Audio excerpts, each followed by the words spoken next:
presented by Monabic Music.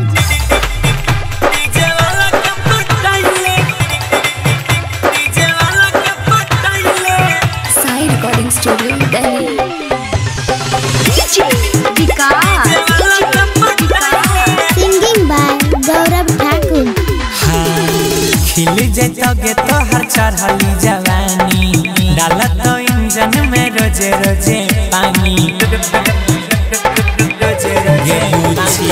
खिल जैतो तो हर चढ़ली जवानी डालत तो इंजन में रोजे रोजे पानी बिट पे कमर हिलाइले गे छोड़ी डीजे वाला के पटाइले तू अपना भगिया जगाइले गे छोड़ी डीजे वाला के पटाइले तू अपना किस्मत बनाइले DJ Vikas. DJ Vikas.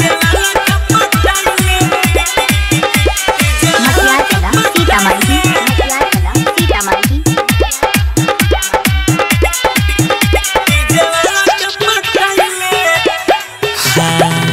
लागै छै साचे में डार्लिंग तू त ब्यूटीफुल लागे से जिया के मजा दिलै त रखत कुला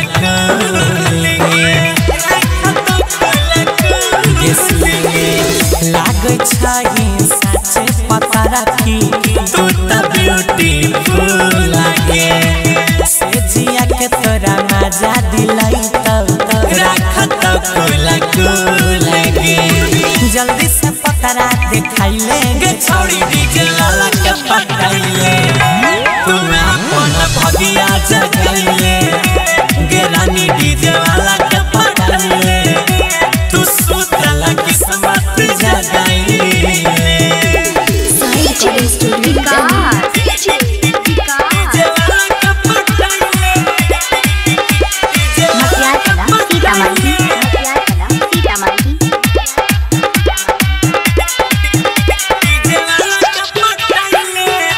गे छौड़ी नाचल त नच के देखावे ऐसा नहीं मिलत नि चांस के गौरव ठाकुर के गाना बजाई के करल करी है रोमांस के